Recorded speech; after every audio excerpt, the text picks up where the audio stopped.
Hi everyone. In today's lesson from 5.1, we'll be taking a look at angles in the coordinate plane.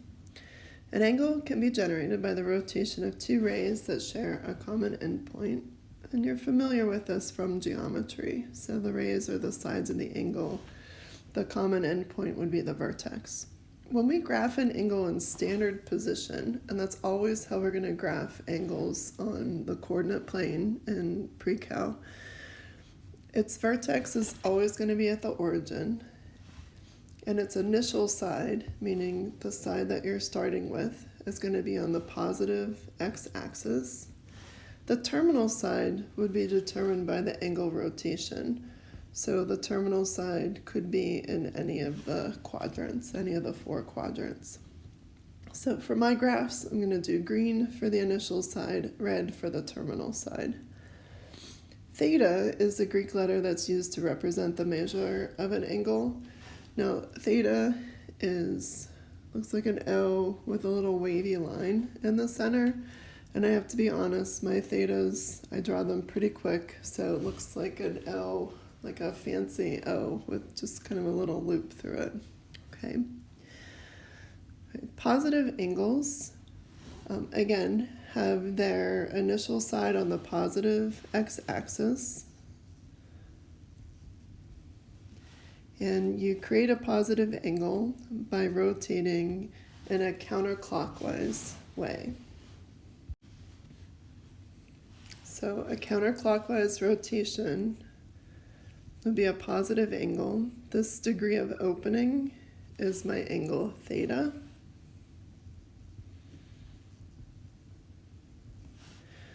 This ray that's on the positive x-axis is my initial side. And this ray, the red one that's in quadrant 2, would be the terminal side. So again, initial side, where it starts from, terminal side, where it ends. Negative angles, likewise, have a clockwise rotation.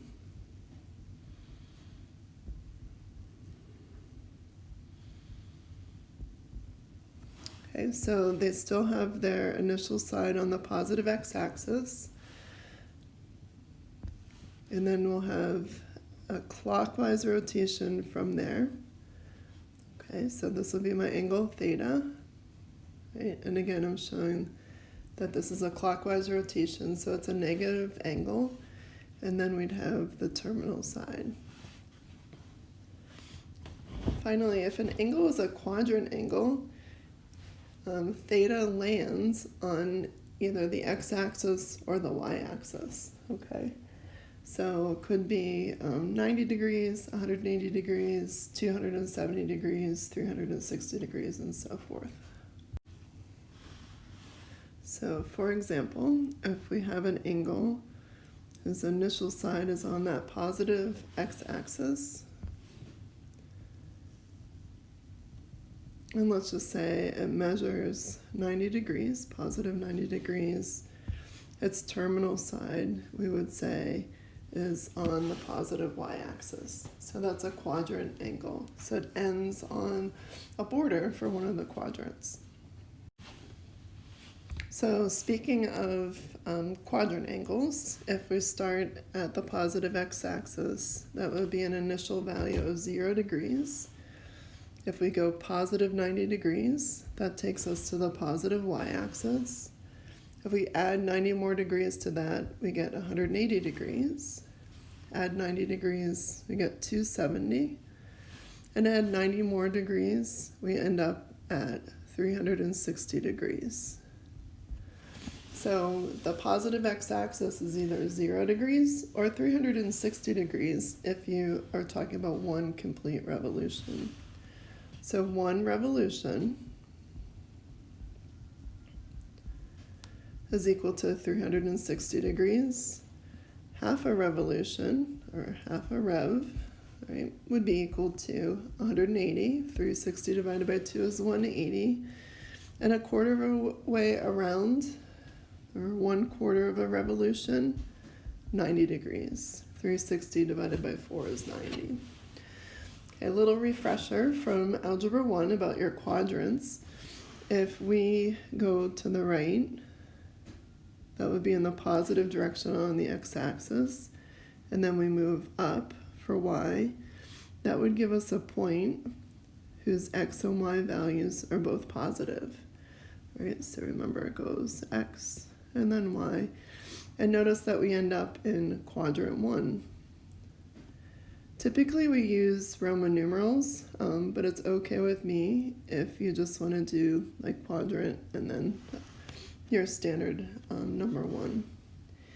If we were to go in the negative direction, but then in the positive direction for y, that would give us a negative value for x, but a positive value for y. We end up in quadrant 2. We'd have a negative, then a positive. So you can either say quad 2 with a Roman numeral, or keep it simple, Q2. All right, for the third quadrant, we're still going to be working off of that negative, like going to the left for x, and then now down for y. So we'd be going in the negative direction for y. So x and y are both negative, and we're in quadrant 3.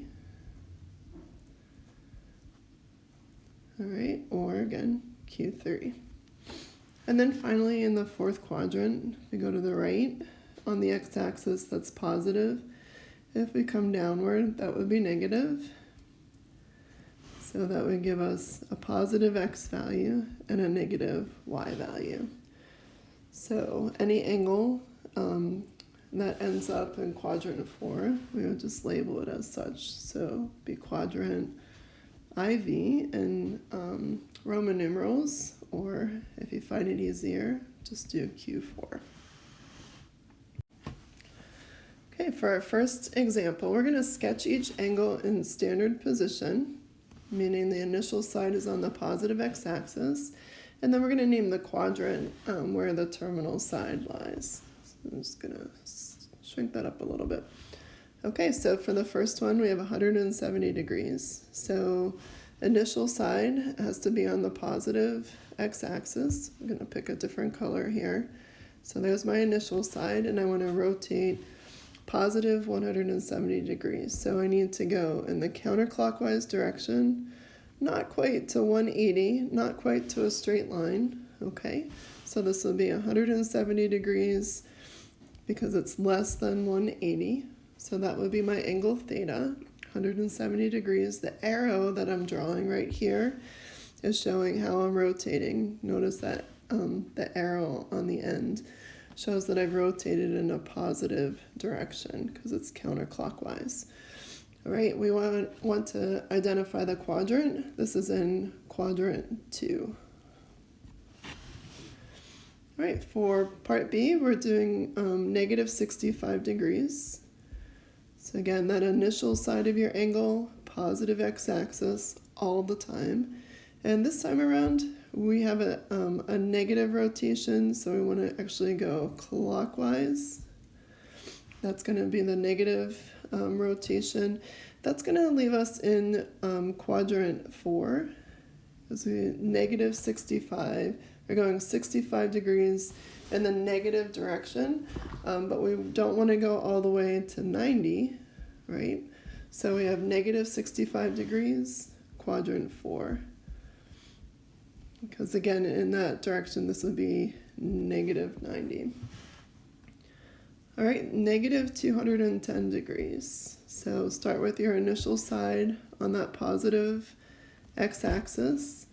We want to rotate in the clockwise direction. So there's negative 90, negative 180, and we need 20 more degrees. So that's going to put us into quadrant 2. Okay, so negative 210 degrees. So starting at the positive x-axis and going clockwise in the negative direction, this would be negative 90, negative 180, and we had to go a little bit further to get to that negative 210 degrees. And again, we landed in quadrant 2, that terminal side. So this would be the terminal side, is in quadrant 2. So just highlight all of those terminal sides in red. Okay, 750 degrees. Well, definitely bigger than 360. Okay, so 750, we have a rotation of 360 plus another rotation of 360. 360 plus 360 is 720, so then we're going to be going 30 more degrees. Okay, so how you show this when you are sketching it? Start with your initial side on the positive x-axis. You can show like one complete revolution, that's 360. We're going to go around again. 360 plus 360 is 720, and then we need to go 30 more degrees. So our terminal side would end up in quadrant 1. So again, it's 2 revolutions plus 30 more degrees. All right, and E, we have a rotation of negative 180 degrees. So again, put that initial side, and you just draw an arrow over the x-axis for that initial side. So we've got the initial side on the positive x-axis. The angle measure is negative, so we want to go clockwise. That's going to give us our negative angle measure, and we want to go negative 90, negative 180. So we end up on the negative x-axis.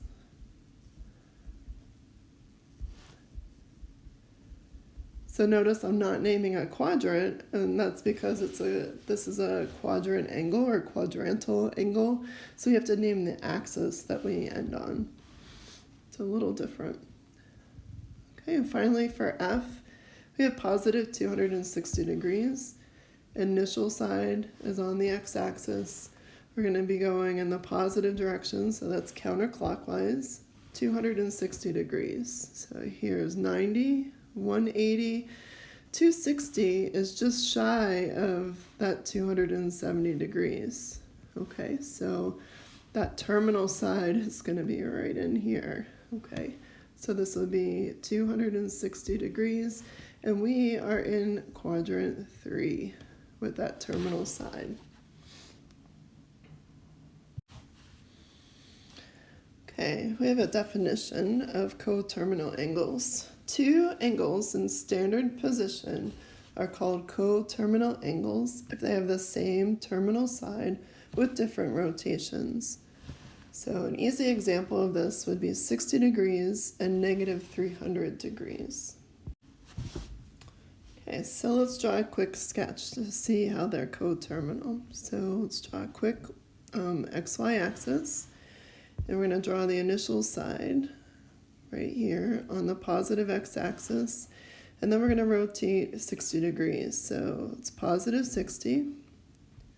It would be about there. So this angle right here would be positive 60 degrees. Well, if we go back to that initial side, but now we rotate in the clockwise manner, that's going to give us a negative angle measure.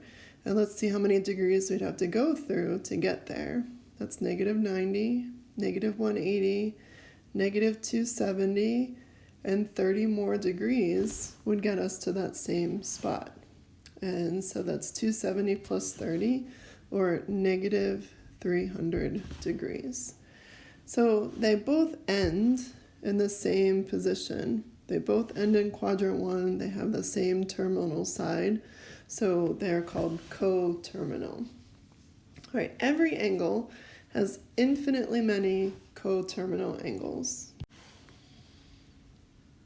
All right, this is because you can add 360 degrees, add revolutions of 360 degrees an infinite number of times, and you can also subtract 360 degrees an infinite number of times.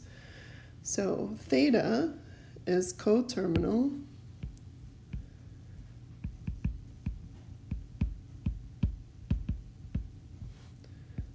with plus or minus 360 degrees.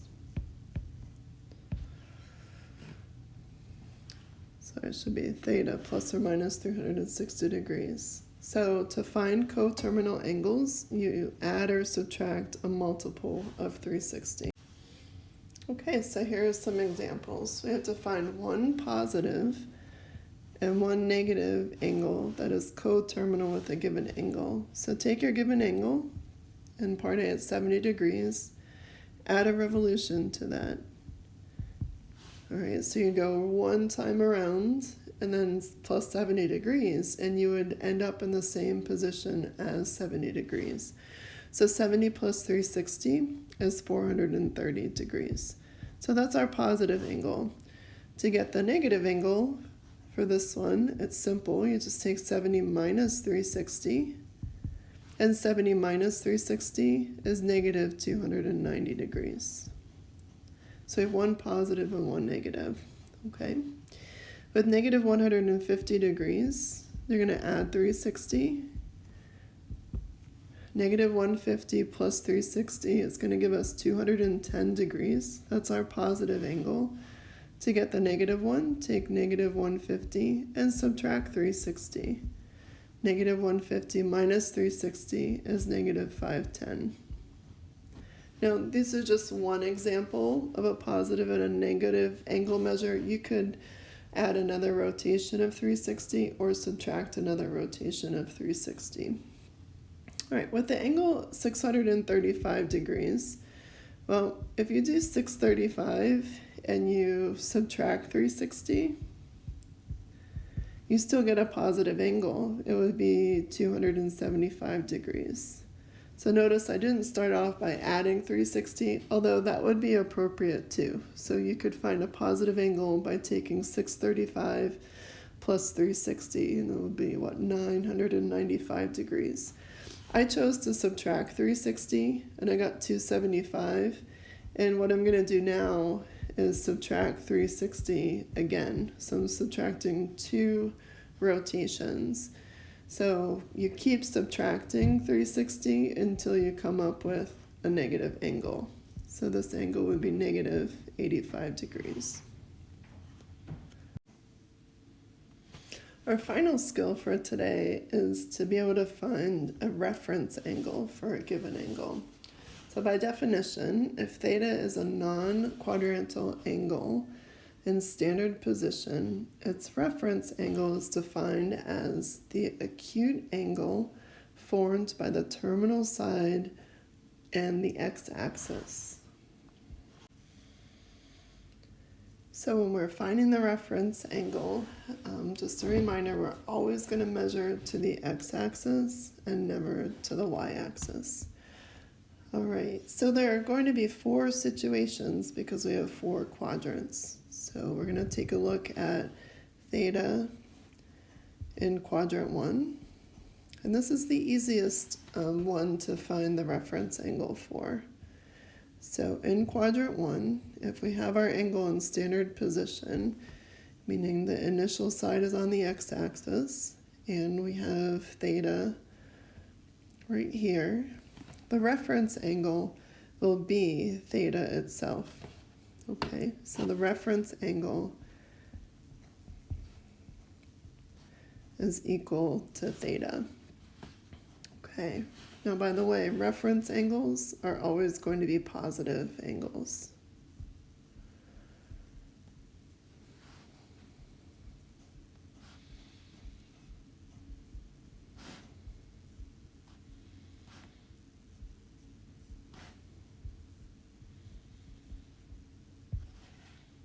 Okay, if theta is in quadrant 2,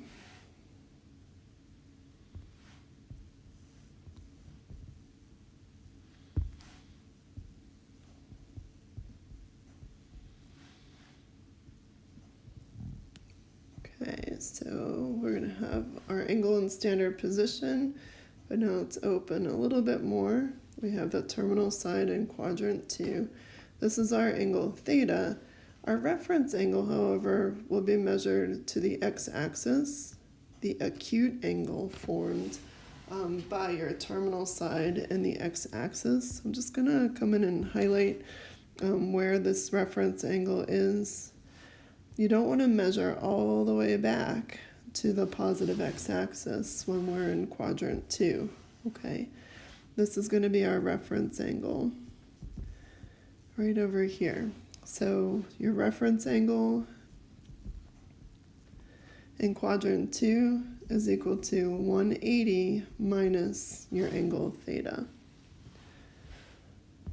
All right, in quadrant 3, so your angle theta has its terminal side in quadrant 3. Again, keep in mind that we're going to be measuring back to the x-axis. So there's the initial side on the positive x-axis. Theta is a big angle in this case. It's between 180 and 270 degrees. For our reference angle, however, we're going to take a look right in here. Okay, so we want to go back to the x-axis. Right in here would be the reference angle. So again, by definition, the reference angle is the acute angle formed by the terminal side and the x-axis. So finding the reference angle in quadrant 3, you're going to take your angle theta and you're going to subtract 180 degrees from it. And then finally in quadrant 4, so you have an angle theta that is, say, between 270 and 360 degrees. So initial side still on the positive x-axis. We're going to rotate all the way into quadrant 4. All right, so this is our angle theta, a really big angle, but our reference angle would be this acute angle formed by that terminal side and the x-axis. So reference angle would be this one right here.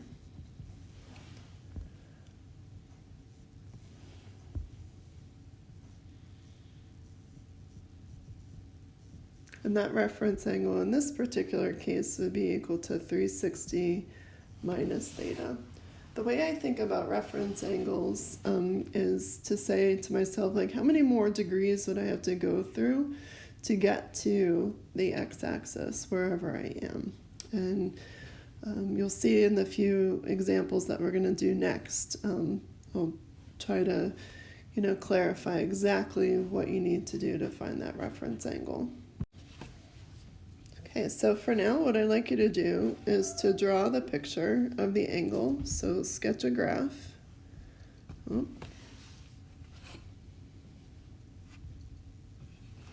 So 300 degrees would take us all the way into quadrant 4.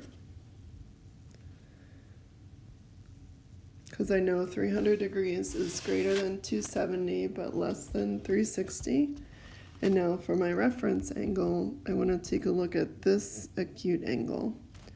So as I was saying before, I like to find the reference angle very often. I ask myself, how many more degrees would I have to go through to get to the x-axis? Well, I'd have to go through 60 more degrees to get there.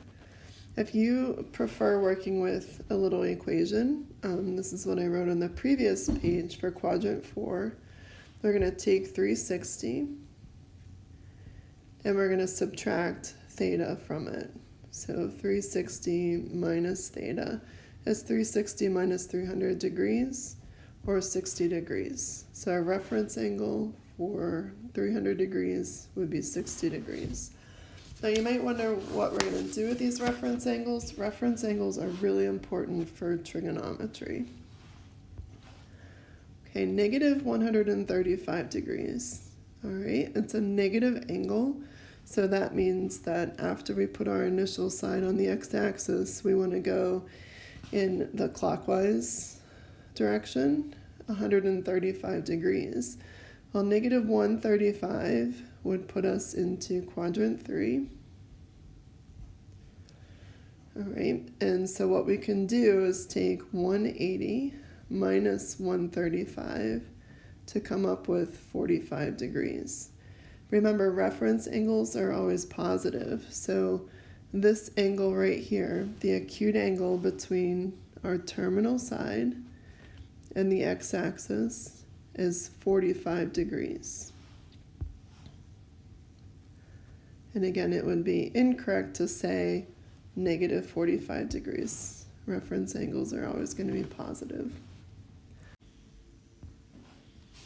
Okay, on C, we have 160 degrees. So after putting the initial side on the positive x-axis, we're going to rotate counterclockwise 160 degrees. That's going to be just shy of that 180. So in quadrant 2, we would take 180 degrees minus 160, and we end up with a reference angle of 20 degrees. So I'm not quite drawing it to scale because I'm not getting out the protractor or anything. But again, ask yourself, how many more degrees would I go through to get to the x-axis? And again, never measure to the y-axis. Okay, 3 more examples till you're on your own for the homework. So 405 degrees. Notice that that's a rotation of 360 degrees plus 45 more. So start on the positive x-axis with your initial side.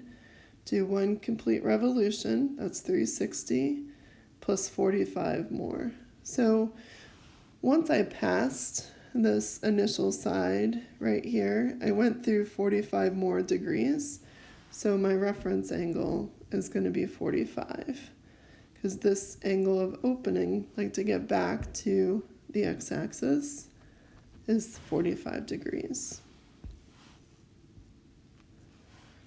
Okay, negative 30 degrees. It's going to put us into the 4th quadrant. Here's your initial side. We want to go in the clockwise direction because it's a negative angle. So negative 30 degrees would look like that. The reference angle, however, is going to end up being positive 30 degrees. Again, I know I've said it a lot, but reference angles are always positive. So our reference angle is positive 30 degrees. Again, measuring back to that positive x-axis.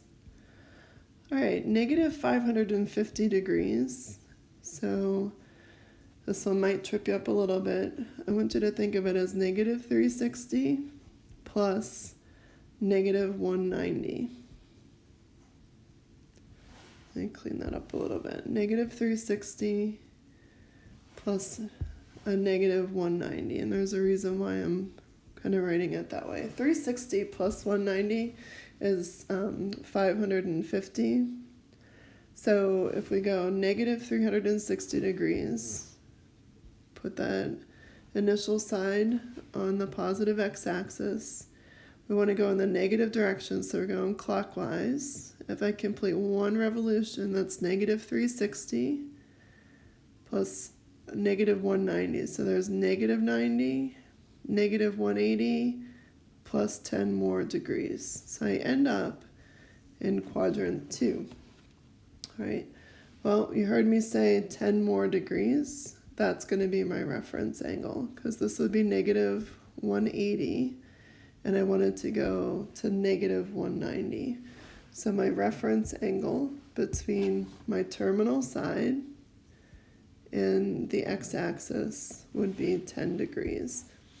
And again, I know I'm not drawing it to scale because it's such a small angle, it would be hard to see. All right, good luck on the homework. As always, get in touch with me if you have questions. See me for extra help. Send me an email if you have questions, but please make sure you try every problem on the homework. There are only 12 of them, maybe a little bit more, maybe 16. All right, good luck, you guys.